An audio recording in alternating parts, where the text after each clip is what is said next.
तो हमारे साथ में अभी जगवीर सिंह जी, जो असिस्टेंट इंजीनियर एमसीडी से रिटायर हो चुके हैं, और वो बहुत तन मन धन से बहुजन समाज और बहुजन आंदोलन के लिए बामसेव से, क्योंकि मैं भी जब पहली बार बामसेव के किसी प्रोग्राम में गया तो वो भाई साहब के बदौलत ही हम एक आगरा के उसमें गए, जहाँ से बहुत कुछ सीख मिली। तो बात करेंगे उनसे, और आज भी वो हर तरीके से बहुत मेहनत करते हैं। आप क्या संदेश देना चाहते हैं, जिस तरह की मैंने भी कुछ सवाल उठाए बहुजन समाज पे सर, क्योंकि कहीं ना कहीं कुछ तो गड़बड़ दिखता है, इसको कैसे सुधारा जाए? हाँ, देखिए, मेरा व्यक्तिगत मत ये है कि आज की डेट में चाहे राजेंद्र पाल गौतम जी हैं, चाहे बहन जी हैं, चाहे भाई ये आपके चंद्रशेखर हो, या वामन मेश्राम या तेजेंद्र सिंह झल्ली हो गए, तेजेंद्र सिंह झल्ली साहब हो, या आपके और अन्य दल हों, तो बहुजन समाज के इन सभी नेताओं को, इनको आपस में सामंजस्य बैठा करके और सामाजिक कॉमन इंटरेस्ट की बात पब्लिक में इनको उठानी चाहिए। जो लोग विधानसभा, लोकसभा में बैठे हुए हैं, इन लोगों से तो अपेक्षा नहीं है कि ये लोग विधानसभा या लोकसभा में बहुजन समाज की बात उठाएंगे। इन लोगों से उम्मीद नहीं है, ये लोग चुन करके चले जाते हैं, चाहे ये आपके काउंसलर ही भले क्यों न हो। तो जब तक पक्ष और विपक्ष में अंबेडकरवादी विचारधारा के लोग नहीं पहुंचेंगे, एक ग्राम पंचायत सदस्य से लेकर मेंबर ऑफ पार्लियामेंट तक पक्ष और विपक्ष में अंबेडकरवादी सोच के लोग जब तक इसमें काबिज नहीं होंगे, तब तक देश तरक्की नहीं कर सकता। और ये तभी संभव है जब बहुजन समाज के अंदर कैपेबल लीडरशिप पैदा की जाए, और कैपेबल लीडरशिप के माध्यम से ही ये संभव है। सब जहाँ तक मुझे याद है, कॉमन एजेंडा के लिए साहब काशीराम जी ने भी बड़ा एफर्ट किया था उस दौर में, चाहे वो बीपी मौर्य से मिले, चाहे पासवान से मिले, चाहे खालवी से मिले, लेकिन तब नहीं हो पाया। और आज की डेट में तो जो लीडर है उसका सेल्फ लीडरशिप उस दौर से कहीं ज्यादा हो गया, तो कॉमन एजेंडा कैसे कर पाएगा? हाँ, देखिए, समाज में बहुत बड़े पैमाने पर ईमानदारी और त्याग के साथ काम करने वाले कार्यकर्ताओं का अभाव है। जब तक समाज में समर्पित, ईमानदार और जमीनी स्तर पर काम करने वाले लोग नहीं पैदा होंगे, तब तक इस स्थिति में बहुजन समाज की सामाजिक स्थिति में बदलाव नहीं आ सकता, ऐसा साथी आप सुन रहे थे जगवीर सिंह साहब को, जिनका एक बहुत लंबा एक्सपीरियंस है, क्योंकि मैं भी उनके साथ काफी टाइम बहुत सारे प्रोग्राम में मैं अटेंड किया हूँ, और एक बहुत अच्छा जो विजन उन्होंने दिया है, इसके अलावा कोई दूसरा रास्ता नहीं है।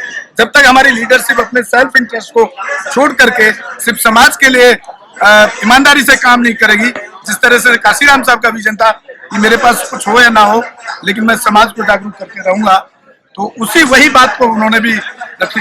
देखिए, मैं दिल्ली नगर निगम में SC/ST इंजीनियर्स एसोसिएशन का प्रेसिडेंट रहा हूँ। दिल्ली का नगर निगम का कमिश्नर भी मुझे खरीद नहीं सका। उसने मुझे लालच दिया प्रमोशन देने का कि आप इंजीनियर्स एसोसिएशन के प्रेसिडेंटशिप से हट जाइए, मैं आपको प्रमोशन दे दूंगा, और आपकी जो भी कोई व्यक्तिगत समस्या है मैं उसका निराकरण करूंगा। लेकिन मैं उसके लिए सहमत नहीं हुआ। मैंने कहा कि मुझे SC/ST का रिप्रेजेंटेशन दिल्ली नगर निगम में पूरा चाहिए। इसके लिए मैं अपोजिशन की उस समय लीडर थी माननीय सोनिया गांधी जी, उनके साथ भी मेरी मीटिंग हुई, और उनकी मीटिंग के बाद उसका रिजल्ट ये रहा कि जो सीनियर क्लास उनकी 8 पोस्ट डिपार्टमेंट को फिलअप करनी पड़ी, और वही लोग इंजीनियर इन चीफ रिटायर हुए, और उनमें जो टॉप के जो 11 लोग थे उन्हीं में इंजीनियर इन चीफ और चीफ इंजीनियर। आज की डेट में भी 2 engineer in chief, mister KP Singh और mister PC Meena, 2 engineer in chief Delhi नगर निगम के अंदर कार्य कर रहे हैं। इसके अलावा चीफ इंजीनियर और सुपरिंटेंडेंट इंजीनियर्स काम कर रहे हैं। ये उसी संघर्ष का परिणाम। देखिए जहां तक मैं भाई साहब को जानता हूं, इसकी तकलीफ उन्होंने इंडिविजुअल खुद झेली है। मुझे जहां तक याद है कुछ टाइम के लिए वो उनको इस तरह से प्रताड़ित करने की कोशिश की गई डिपार्टमेंट के बड़े अफसरों द्वारा, उनको सस्पेंड भी किया गया। उससे भी वो केस लड़ते रहे, फाइट करते रहे और बाद में जीत कर आए। तो वो एक बहुत निस्वार्थ काम करते हैं। ऐसे लोगों की समाज को बहुत जरूरत है, तभी कुछ समाज का भला हो सकता है। खाली राजनीति करने से और ईमानदारी से ना हो, उसका कोई मतलब नहीं। जितेंद्र जी, मैं आपसे दूसरा सवाल एक ले लेता हूँ।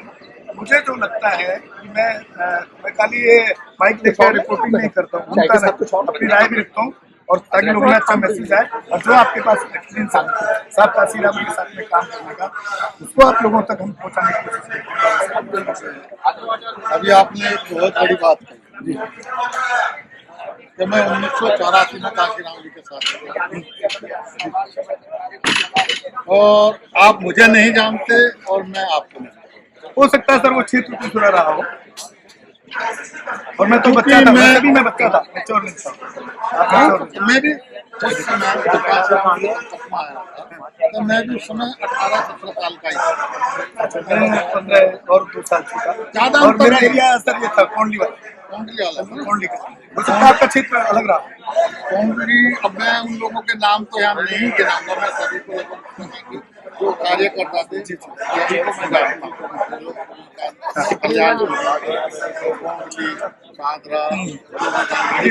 सभी को मैं जानता हूँ। तो मैं ये तो दावा नहीं कर रहा हूँ कि मैं मतलब अंतर्यामी हूँ तो मुझे ही काम सारा है, मुझे सारी जानकारी है। बहुत सारी चीजें मुझसे भी छुपाई गई होती, लेकिन जितना इस आंदोलन को मैंने समझा और जितना मैं काशीराम जी के नजदीक में रहा, इसका मैं कोई सर्टिफिकेट किसी को नहीं दे रहा, नहीं उसकी जरूरत नहीं, लेकिन व्यवहारिक काम है, प्रैक्टिकली में पूरा देश जानता है। तो इस बहुजन आंदोलन सर मेरा जो सवाल है ना, ये तो हमारा रहा कि हम सब काम बहुजन आंदोलन की जो पृष्ठभूमि है उसको हमें समझना होगा। ये जो महात्मा फुले, बाबा साहब अम्बेडकर से लेके जो काशीराम जी का इतिहास और उससे आगे का इतिहास, इस सारी चीज को समझना।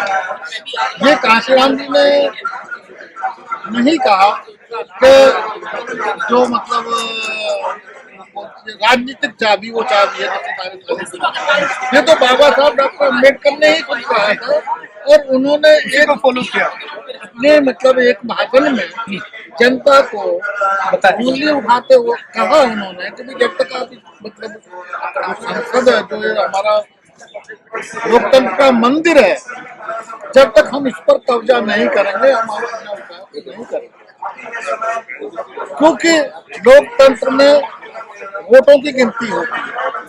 सर अब बहुजन समाज में कोई इतना डेडिकेटेड नेता दिखता है आपको? जैसे काशीराम कहा करते थे कि मेरे नाम पर अगर कोई 6 गज जमीन भी जिस दिन साबित कर देगा उस दिन मैं सामाजिक राजनीतिक जीवन से संन्यास नहीं, अभी नहीं। आज की डेट में तो मैं देखता हूँ कि उसको 5 साल राजनीति करेगा तो उसका फिर बंगला कोठी और सब बन जाता है।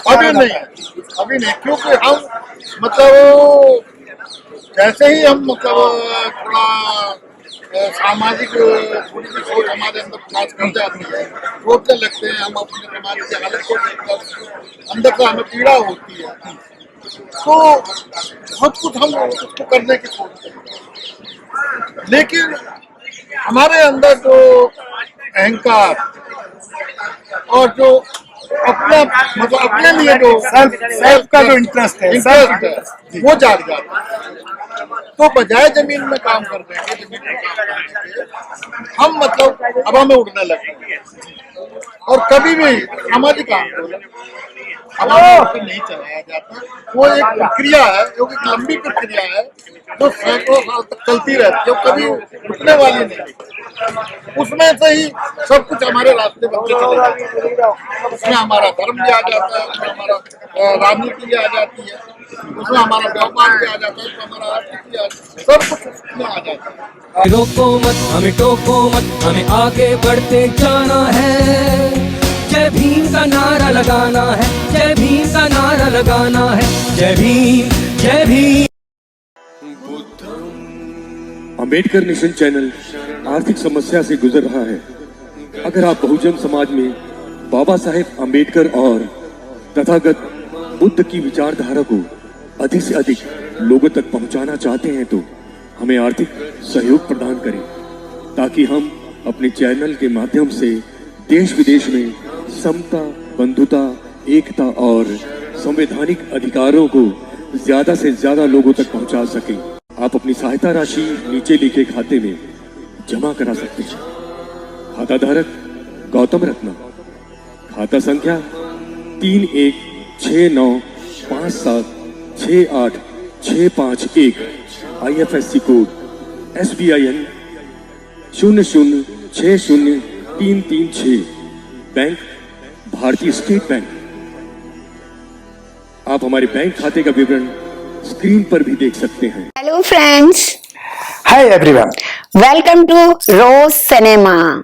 रोज सिनेमा पे आपका स्वागत है। जहां आपको देखने को मिलेगा roasting, hosting, action, comedy, suspense, sting, untold story. हमारे चैनल रोज सिनेमा को लाइक, शेयर एंड सब्सक्राइब करना मत भूलिएगा। भूलिएगा। मैं गौतम रत्ना आपका बहुजन फिल्म प्रोडक्शन में स्वागत करता हूं और आप हमारे प्रोडक्शन हाउस के अंदर अपना कैरियर बना सकते हैं as a film director, as a producer and actor and actress and editor and cinematographer also. अगर आपको फिल्म से रिलेटेड कुछ भी प्रोजेक्ट आपको बनवाना है तो हमारे पास में पूरा सेटअप है, जिसमें फिल्म कैमरा है, शूटिंग लाइट्स है और एडिटिंग है।